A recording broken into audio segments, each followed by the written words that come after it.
जय हिंद दोस्तों exam cracking study centre में आपका हार्दिक स्वागत है।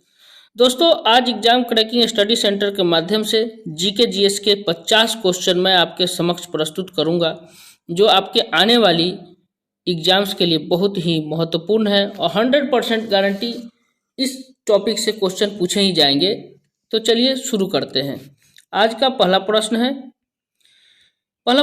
सूर्य की सतह पर हाइड्रोजन के अलावा दूसरा कौन सा तत्व बहुतायत मात्रा में पाया जाता है। यानी सबसे ज़्यादा हाइड्रोजन पाया जाता है, उसके बाद कौन सा ऐसा तत्व है जो सर्वाधिक मात्रा में पाया जाता है। दोस्तों इसका सही उत्तर है हीलियम। हाइड्रोजन सबसे ज़्यादा पाया जाता है, उसके बाद हीलियम पाया जाता है। यदि आपसे पूछे सर्वाधिक मात्रा में कौन सा है तो आंसर होगा हाइड्रोजन, और पूछे हाइड्रोजन के बाद सर्वाधिक मात्रा में कौन सा पाया जाता है तो आंसर होगा हीलियम। ओके, क्वेश्चन नंबर 2, पृथ्वी की सबसे लंबी पर्वतमाला कौन सी है। दोस्तों इसका सही उत्तर है एंडीज पर्वत। चलते हैं क्वेश्चन नंबर 3, धातुओं का राजा किस धातु को कहते हैं। दोस्तों धातुओं का राजा सोना को कहते हैं। धातुओं का राजा सोना यानी गोल्ड को कहते हैं। क्वेश्चन नंबर 4, वायु में ऑक्सीजन का प्रतिशत लगभग कितना है। दोस्तों वायु में ऑक्सीजन 21%, 21% ऑक्सीजन वायु में पाया जाता है। कोई दिक्कत होगा तो प्लीज हमें कमेंट करना। क्वेश्चन नंबर 5, ओजोन परत कहाँ पाई जाती है। दोस्तों आपने अभी ओजोन के बारे में काफ़ी अधिक सुना होगा। बहुत अधिक वायुमंडल का जब भी बात होता है, पर्यावरण का जब भी बात होता है तो ओजोन के बारे में बात जरूर होता है। ओजोन कहाँ पाया जाता है। समताप मंडल के निचले भागों में पृथ्वी की सतह के ऊपर लगभग 10 किलोमीटर से 50 किलोमीटर की दूरी तक ओजोन परत पाया जाता है। यह सूर्य की अल्ट्रावायलेट किरणों यानी परावैंगनी किरणों को पृथ्वी तक आने से रोकता है। परिणाम स्वरूप बहुत सारे रोग हमें नहीं होते हैं। ओजोन हमें सूर्य की खराब किरणों से बचाने में बहुत ज़्यादा मदद करता है। यह खराब किरणों को अपने आप में अवशोषित कर लेता है। अब इसकी मोटाई मौसम और भौगोलिक दृष्टि से बदलती रहती है। अभी ओजोन परत प्रदूषण के कारण नष्ट हो रहा है, जिस पर वैज्ञानिक काफ़ी चिंतित हैं। क्वेश्चन नंबर 6, पृथ्वी दिवस कब मनाया जाता है। दोस्तों पृथ्वी दिवस 22 अप्रैल को मनाया जाता है। क्वेश्चन नंबर 7, किस वैज्ञानिक ने यह सिद्ध किया कि सूर्य के चारों ओर प्रत्येक नक्षत्र का मार्ग दीर्घवृत्ताकार है। दोस्तों इसका सही उत्तर है केपलर। जोहान्स केपलर ने यह बताया था कि सूर्य के चारों ओर प्रत्येक नक्षत्र का मार्ग दीर्घवृत्ताकार है। क्वेश्चन नंबर 8, मद्रास में रैयतवाड़ी व्यवस्था लागू करने के समय भारत का गवर्नर जनरल कौन था। जब रैयतवाड़ी व्यवस्था लागू किया गया था उस समय भारत के गवर्नर जनरल लॉर्ड हेस्टिंग्स जिनका कार्यकाल 1813 ईस्वी से 1823 ईस्वी तक था। लॉर्ड हेस्टिंग्स के टाइम में ही रैयतवाड़ी व्यवस्था लागू किया गया था। क्वेश्चन नंबर 9, भारत का संपूर्ण क्षेत्रफल कितना है। दोस्तों इस क्वेश्चन को आप लोग एकदम अपने दिमाग में सेट कर ले, क्योंकि हर एग्जाम में यह क्वेश्चन पूछा जाता है। बहुत ही महत्वपूर्ण क्वेश्चन है। भारत का संपूर्ण क्षेत्रफल 32,87,263 वर्ग किलोमीटर है, जो संपूर्ण विश्व का लगभग 2.42% है। 32,87,263, 32,87,263 वर्ग किलोमीटर भारत का संपूर्ण क्षेत्रफल। क्वेश्चन नंबर 10, सूर्य के चारों ओर घूमने वाले ग्रहों की संख्या कितनी है। कुल कितने ग्रह सूर्य के चक्कर काटते हैं। दोस्तों इसका सही उत्तर है 8 ग्रह सूर्य के चारों ओर चक्कर काटते हैं। सूर्य से दूरी के अनुसार ये इस प्रकार हैं ग्रहों के नाम, जो सूर्य से दूरी के अनुसार है उनका मैं बताता हूँ। सबसे पहले बुध, शुक्र, पृथ्वी, मंगल, बृहस्पति, शनि, यूरेनस तथा नेपच्यून। ये दूरी के अनुसार है। बुध, शुक्र, पृथ्वी, मंगल, बृहस्पति, शनि, यूरेनस तथा नेपच्यून। क्वेश्चन नंबर 11, सबसे प्रचुर मात्रा में मिलने वाला तत्व कौन सा है।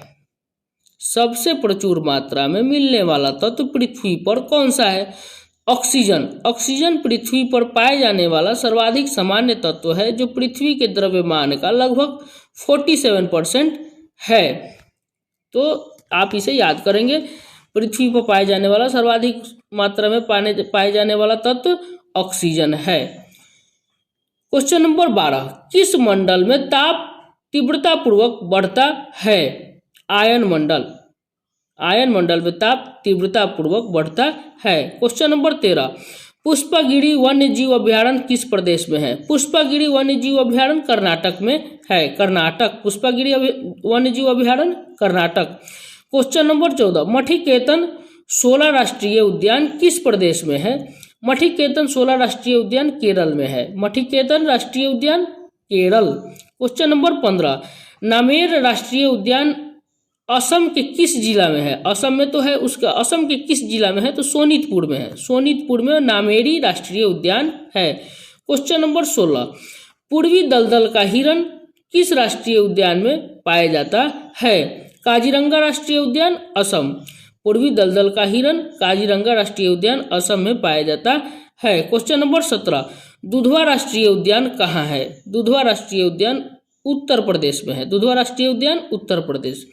क्वेश्चन नंबर 18, अंतर्राष्ट्रीय जैव विविधता का मुख्य कार्यालय कहाँ है? अंतर्राष्ट्रीय जैव विविधता का मुख्य कार्यालय रोम में है, जो इटली में है। Rome, Italy. Question number 19, Project Tiger यानी बाघ परियोजना की शुरुआत कब हुई? दोस्तों इसका सही उत्तर है सन 1973 ईस्वी। सन 1973 ईस्वी में बाघ परियोजना यानी प्रोजेक्ट टाइगर की शुरुआत की गई। क्वेश्चन नंबर 20, भारत दुनिया का सबसे बड़ा जैव विविधता वाला क्षेत्र है। भारत में दुनिया की प्रजातियों के कितने प्रतिशत हिस्सा है? दोस्तों इसका सही उत्तर है 7 से 8%। 7 से 8% भारत में दुनिया की प्रजातियों का प्रतिशत है। Question number 21, Kameng elephant reserve एवं देवमाली एलिफेंट रिजर्व किस प्रदेश में है? दोस्तों कामेंग एलिफेंट रिजर्व और देवमाली एलिफेंट रिजर्व अरुणाचल प्रदेश में है। क्वेश्चन नंबर 22, नैरादेही वन्य जीव अभ्यारण्य कहाँ स्थित है? नैरादेही वन्य जीव अभ्यारण्य मध्य प्रदेश में स्थित है। यह लगभग 1197 वर्ग किलोमीटर यानी 462 वर्ग मील में फैला हुआ है। यह सागर, दमोह, नरसिंहपुर और रायसेन जिले तक फैला हुआ है। सागर, दमोह, नरसिंहपुर और रायसेन जिले में फैला हुआ है। 1197 वर्ग किलोमीटर नैरादेही वन्य जीव अभ्यारण्य मध्य प्रदेश में। क्वेश्चन नंबर 23, विश्व जल दिवस कब मनाया जाता है? विश्व जल दिवस 22 मार्च को मनाया जाता है। क्वेश्चन नंबर 24, सन 1932 ईस्वी में किन जंगलों में बाघों की पहली गणना हुई? सन 1932 ईस्वी में पलामू के जंगलों में बाघों की पहली बार गणना हुई। सन 1932 ईस्वी में पलामू के जंगलों में बाघों की पहली बार गणना हुई। क्वेश्चन नंबर 25, गृहा GRIHA गृहा मानक किससे संबंधित है? गृहा मानक पर्यावरण से संबंधित है। गृहा पर्यावरण मानक होता है।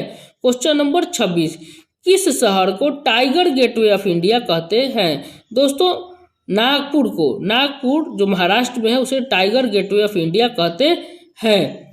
गेटवे ऑफ इंडिया मुंबई और tiger gateway of India Nagpur दोनों महाराष्ट्र में है। क्वेश्चन नंबर 27, नाइट्रोजन चक्र में मिट्टी नाइट्रेटस का मुक्त नाइट्रोजन में किसके द्वारा बदल दिया जाता है? दोस्तों नाइट्रोजन चक्र में मिट्टी नाइट्रेटस का मुक्त नाइट्रोजन में किसके द्वारा बदला जाता है? डिनाइट्रीफाइंग बैक्टीरिया। बैक्टीरिया का नाम है डिनाइट्रीफाइंग बैक्टीरिया।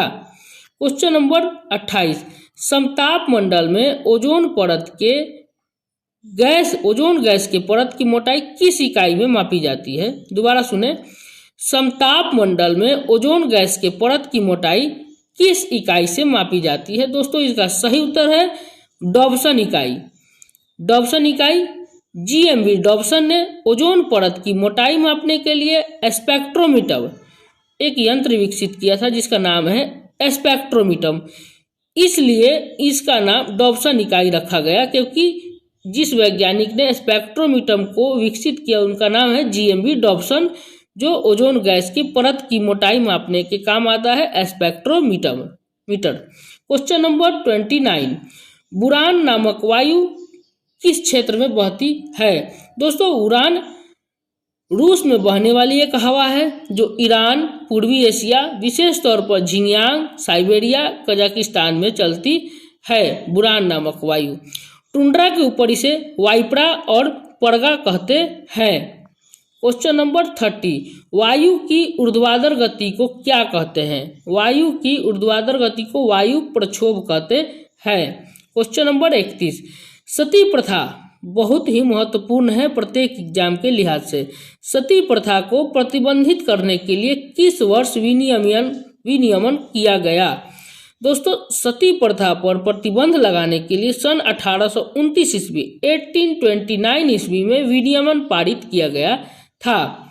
सती प्रथा मुख्य रूप से हिंदू समुदाय द्वारा प्रचलित था, जहां एक विधवा को अपने मृत पति के साथ स्वेच्छा से या गैर स्वेच्छा से, मतलब या तो अपने मर्जी से या फिर जबरदस्ती, पति के साथ ही जला दिया जाता था। पति के चिता के साथ ही विधवा को जला दिया जाता था। राजा राम मोहन राय ने इस क्रूर प्रथा के खिलाफ आवाज उठाई और इसे बंद करने के लिए लोगों में जागरूकता फैलाई। राजा राम मोहन राय, जिसे भारतीय पुनर्जागरण का पिता कहा जाता है।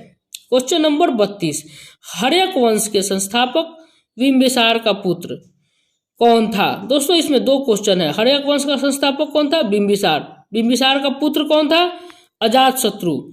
अजातशत्रु बिंबिसार का पुत्र था, जिसको बिंबिसार ने युवराज तो घोषित कर दिया था, लेकिन अजातशत्रु जल्द राजा बनने के लिए अपने पिता बिंबिसार का ही वध कर दिया था।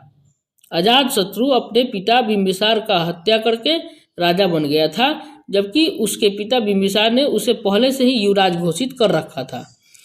क्वेश्चन नंबर 33, पहला भारतीय उपग्रह कब लॉन्च किया गया था? दोस्तों, सन 1975 ईस्वी में। आर्यभट्ट भारत का पहला उपग्रह है, जो महान भारतीय खगोल शास्त्री आर्यभट्ट के नाम से ही नामित किया गया था। यह सोवियत संघ द्वारा सन 1975 को 19 अप्रैल 1975 ईस्वी को कॉस्मस 3 एम प्रक्षेपण वाहन द्वारा कास्पुतिन यान से प्रक्षेपित किया गया था। क्वेश्चन नंबर 34, सन 1923 ईस्वी में नागपुर में कौन सा सत्याग्रह आयोजित किया गया था? सन 1923 के मई में नागपुर कांग्रेस कमेटी के सचिव जमनालाल बजाज ने नागपुर में झंडा सत्याग्रह शुरू किया था। झंडा सत्याग्रह किसने शुरू किया? जमनालाल बजाज ने। कौन थे वो? कांग्रेस कमेटी के सचिव थे। झंडा सत्याग्रह कहाँ शुरू हुआ? नागपुर में। कब शुरू हुआ? मई 1923 में। दोस्तों, फिर से इस क्वेश्चन को सुन लें। सन 1923 ईस्वी में नागपुर में कौन सा सत्याग्रह आयोजित किया गया था? मई 1923 ईस्वी में नागपुर कांग्रेस कमेटी के सचिव जमनालाल बजाज ने नागपुर में झंडा सत्याग्रह शुरू किया, जिसमें कांग्रेस के बड़े बड़े नेताओं ने भाग लिया था। क्वेश्चन नंबर 35, चालुक्य वंश का सबसे प्रसिद्ध शासक कौन था? पुलकेशिन द्वितीय। पुलकेशिन द्वितीय चालुक्य वंश का सबसे प्रसिद्ध शासक था, जो बदामी नामक जगह से संबंधित है एवं इसका शासनकाल 609 ईस्वी से 642 ईस्वी के मध्य माना जाता है। चालुक्य वंश, पुलकेशिन द्वितीय।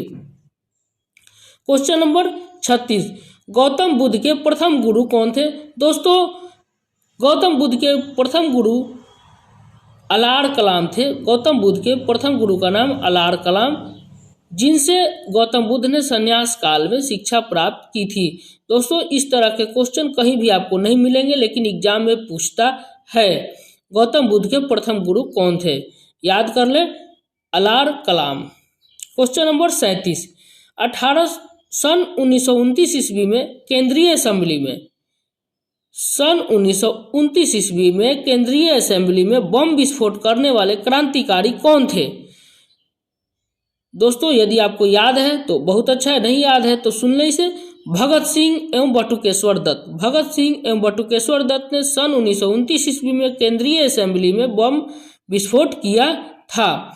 क्वेश्चन नंबर 38, 1916 ईस्वी में लखनऊ पैक्ट को भारतीय राष्ट्रीय कांग्रेस और किसके बीच हस्ताक्षरित किया गया था? लखनऊ पैक्ट यानी लखनऊ समझौता किसके किसके बीच हुआ था? एक पार्टी था भारतीय राष्ट्रीय कांग्रेस, दूसरा पार्टी कौन सा था दोस्तों? मुस्लिम लीग। भारतीय राष्ट्रीय कांग्रेस और मुस्लिम लीग के बीच 1916 ईस्वी में लखनऊ में एक समझौता हुआ था। भारतीय राष्ट्रीय कांग्रेस की तरफ से बाल गंगाधर तिलक ने हस्ताक्षर किया था और मुस्लिम लीग की तरफ से मोहम्मद अली जिन्ना ने हस्ताक्षर किया था।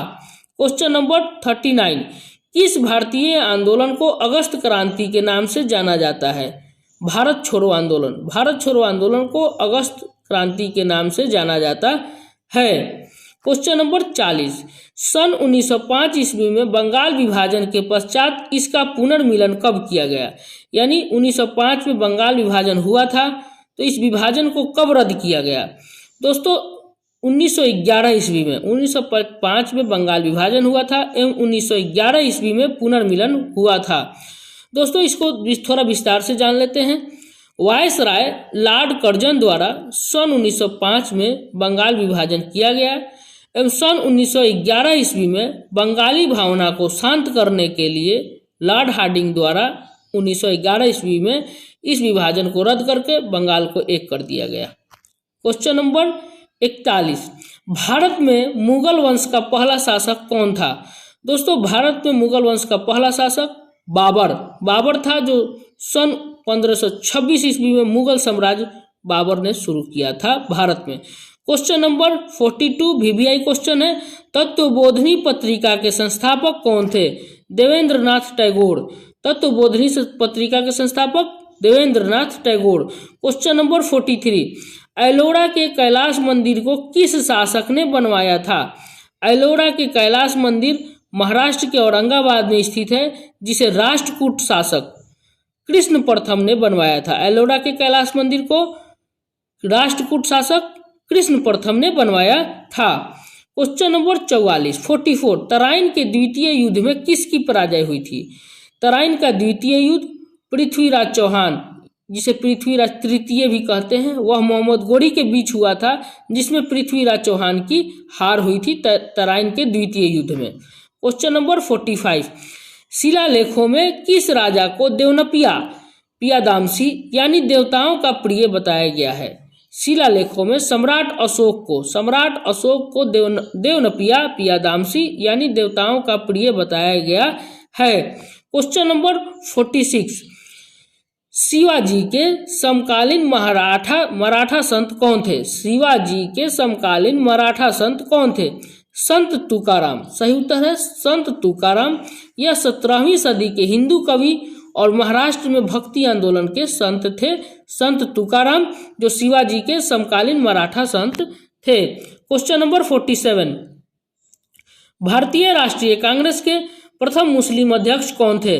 बदरुद्दीन तैयब। बहुत ही महत्वपूर्ण क्वेश्चन है और बार बार इसे पूछता है, इसे याद कर ले। भारतीय राष्ट्रीय कांग्रेस के प्रथम मुस्लिम अध्यक्ष बदरुद्दीन तैयब। क्वेश्चन नंबर 48, ताला नगरी किस शहर को कहा जाता है? इसका सही उत्तर है अलीगढ़ को ताला नगरी कहा जाता है। क्वेश्चन नंबर 49, कौन सा शासक एक सच्चे जैन मुनि की तरह उपवास के द्वारा शरीर त्याग दिया? चंद्रगुप्त मौर्य। क्वेश्चन नंबर 49 है, कौन सा शासक एक सच्चे जैन मुनि की तरह उपवास के द्वारा शरीर त्याग दिया? चंद्रगुप्त मौर्य। क्वेश्चन नंबर 50, बंगाल को मुगल साम्राज्य से किसने स्वतंत्र किया? दोस्तों मुर्शीद कुली खान मुगल साम्राज्य के विघटन और स्थिति का लाभ उठाकर बंगाल के सूबेदार मुर्शीद कुली खान ने स्वतंत्र राज्य की स्थापना की। दोस्तों एग्जाम क्रैकिंग स्टडी सेंटर के साथ बने रहने के लिए बहुत बहुत धन्यवाद। इस तरह के रोचक महत्वपूर्ण एग्जाम के लिहाज से VVI वेरी इंपॉर्टेंट क्वेश्चंस आपको बताए जाएंगे। इसलिए अभी तक यदि आपने हमारे चैनल को सब्सक्राइब नहीं किया तो कृपया सब्सक्राइब करें और अपने दोस्तों को भी इस बारे में बताएं। एग्जाम क्रैकिंग स्टडी सेंटर दोस्तों हमारे अगले वीडियो का इंतजार करें। तब तक के लिए ऑल द बेस्ट। हमारी शुभकामनाएं आपके साथ है। एग्जाम क्रैकिंग स्टडी सेंटर आपके जॉब की एक शुभकामना देता है। ऑल द बेस्ट दोस्तों। बाय।